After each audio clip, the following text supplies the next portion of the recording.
કે દીકરી હોય ને દાદા ખૂબ વાલા હોય, દાદાને દીકરો દીકરી વાલા હોય, એટલે યશવીબેનને વિનંતી કરીએ કે પોતાનો ભાવ સ્મરણ અને દાદાને પુષ્પાંજલિ અર્પણ કરે.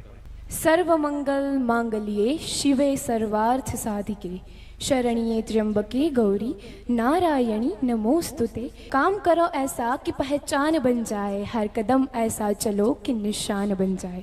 जिंदगी तो यहाँ सभी जी लेते हैं, मगर जिंदगी ऐसी जियो कि मिसाल बन जाए. અહીં ઉપસ્થિત તમામને સ્વર્ગસ્થ અક્ષર નિવાસી શ્રી ચતુરભાઈ ભુરાભાઈ માળોદિયાની સુપુત્રી યશવી ભૈલાલભાઈ માળોદિયાના નસમસ્તક વંદન. જય માતાજી, જય સ્વામિનારાયણ. આજે મારે વાત કરવી છે મારા પિતાના પિતા, મારા પૂજ્ય બાપુજીની. ત્યારે મને એક વાત યાદ આવે કે સોની પડી આટીયાળી પાઘડી, કે સોની પડી આટીયાળી પાઘડી ને ફળિયાનો ખાટલો. એમના આશીર્વાદ વિના સૂના લાગે મારા ઘરના ઓરડા ને મારા ઘરનો ઓટલો.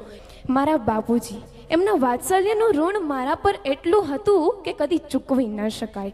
જ્યારે યાદ કરીશ મારું બાળપણ, ત્યારે અમુક નહીં પણ એવી ઘણી બધી સુનહેરી પળો યાદ આવશે કે જે બાપુજી સાથે વિતાવેલી છે. મારા બાપુજીનું વાત્સલ્યનું ઋણ એટલું બધું હતું ને કે કદી ચૂકવી ન શકાય.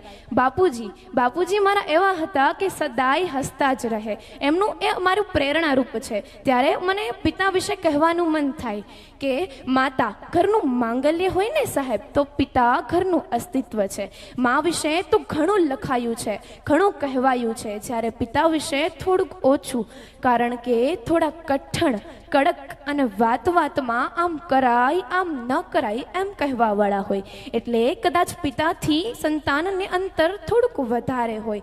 પણ આજે મારે તમને કહેવું છે, ભલે શ્રીફળ જેવા છે, બહારથી કડક અને અંદરથી નરમ, પણ એના દિલમાં હંમેશા સંતાપ છે, કારણ કે એ એક બાળકનો બાપ છે. દુઃખોને પોતાના હૈયામાં રાખીને સુખોના હિલોળા કરાવનાર છે, કારણ કે એ એક બાળકનો બાપ છે. કે ખિસ્સા ખાલી હોવા છતાં સંતાનની દરેક માંગ પૂરી કરે ને, એક પિતા હોય છે. પિતાની કિંમત, પિતાની વેલ્યુ એને જઈને પૂછજો કે જેને પોતાના પિતા ગુમાવ્યા હોય. પિતાની હાજરી સૂરજ જેવી હોય છે સાહેબ. જો એ હોય ને તો એવું લાગે હજી મારો બાપ બેઠો છે, અને ન હોય ને તો આખા ઘરમાં અંધારું ફેલાઈ જાય છે. કે દુઃખોને પોતાના દિલમાં રાખે છે અને સુખોના હિલોળા કરાવનાર છે. એટલે મને યાદ આવે કે માં પોતાના બાળકને કેળે બેસાડે છે અને કહે છે કે બેટા, મેં જે જિંદગી જોઈ છે ને એ હું તને બતાવું. પણ બાપનું તો કંઈક અલગ જ છે.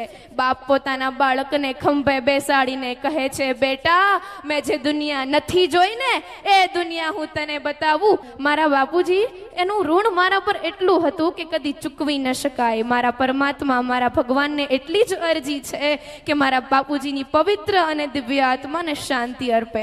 જય માતાજી, જય સ્વામિનારાયણ.